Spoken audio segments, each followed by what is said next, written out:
এত সুন্দর সেজেগুজে কোথায় যাচ্ছি আমি? হ্যাঁ, হ্যাঁ, অবশ্যই বলবো তোমাদের কোথায় যাচ্ছি। এটা ছিল ২০ তারিখের ব্লগ, বুধবারের। তো বুধবার ছিল আমার ভাইয়ের মেয়ের অন্নপ্রাশন। তো আমরা সব বোনেরা মিলে আর সবাই মিলে একসাথে গেছিলাম আরনঘাটায় পিসির বাড়িতে। তো এই যে আমরা কিন্তু কথা বলতে বলতে অলরেডি চলে এসেছি। আর আমি বাড়ি থেকে গেছিলাম, আমি, মা, বোন, ঠাম্মা। আর ওখানে গিয়ে যে কত মজা হবে সেটা তো একদম ভাবার বাইরে। আমি তো ভীষণ এক্সাইটেড ছিলাম যে সব বোনেরা আজকে একসাথে হব, সবাই মিলে আজকে একসাথে যাব। ভীষণ মজায় ছিলাম, বিশ্বাস করো। তো যাই হোক, আমরা কিন্তু অলরেডি পিসির বাড়িতে পৌঁছে গেছি। পৌঁছে গিয়ে সবার সাথে কিন্তু আমাদের দেখা হয়ে গেছে। তো ওখান থেকে পিসির বাড়ি থেকে কিছু হালকা কিছু খাওয়া দাওয়া করে সবাই এক জায়গায় হয়ে আবার চলে গেলাম যেখানে অনুষ্ঠান হবে সেখানে।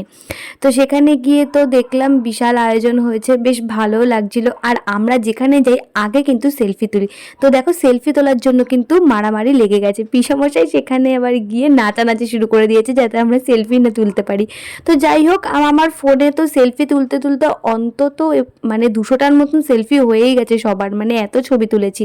তো যার জন্য এখানে আসা, ওই দেখো আমার পুচকু ভাইজি, তো ওর আজকে অন্নপ্রাশন। ওকে অনেক আশীর্বাদ করো যাতে ও অনেক বড় হয়, ভালো থাকে, সুস্থ থাকে, মানুষের মতন মানুষ হয়।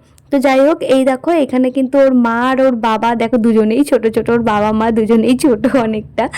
তো ওরা কিন্তু আশীর্বাদ করছে প্রথমে। আর এত কিছু আজকে আমার সোনামা খাবে। সোনামাকে যে একটু সাজিয়ে গুজিয়ে বসাবে, আসলে এত গরম লাগছিল আর ও এত কান্না করছিল, যার জন্য আর ওকে সাজিয়ে গুজিয়ে উঠতে পারেনি। তো যা কিছু সাজার জিনিস এনেছে, টোপর, মালা, কিছুই পরাতে পারেনি। তো দেখো ওর দিদি কিন্তু পরে বসে আছে। তো যাই হোক, এখানে আশীর্বাদ পর্ব চলছে।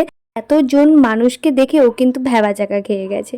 তো যাই হোক, মেয়ে কিন্তু ভীষণ মিশুকে হয়েছে। যে অনেক বাচ্চারা আছে যে কারোর কোলে যেতে চায় না, কিন্তু ও কিন্তু সেটা করেনি। আমাদের প্রথম দেখাতেই কিন্তু সবার কোলে গেছে, সবাইকে খুব ভালোবাসে। বিশেষ করে আমার পিসামশাইকে গিয়ে একটা হামি দিয়ে নিয়েছে। ও ঠিক বুঝতে পেরেছে যে এটা আমার দাদু হয়। তো যাই হোক, আমিও এখানে আশীর্বাদ করছিলাম, কখনো করিনি এর আগে। আমার বর তো ভীষণ লজ্জা পাচ্ছে আশীর্বাদ করতে। এই ব্লগটা ছাড়তে আমার লেট হয়ে গেল এই কারণে, কারণ ওখান থেকে আসার পর আমার প্রচণ্ড শরীর খারাপ ছিল। আমি মুখ দিয়ে আওয়াজ বার করতে পারছিলাম না, এতটাই গলা বসে গেছিলো। তাই ভয়েস ওভার দিতে একটু লেট হয়ে গেল। তো যাই হোক, আমার ভিডিওটা কেমন লেগেছে অবশ্যই কিন্তু আমাকে কমেন্ট করে জানাবে।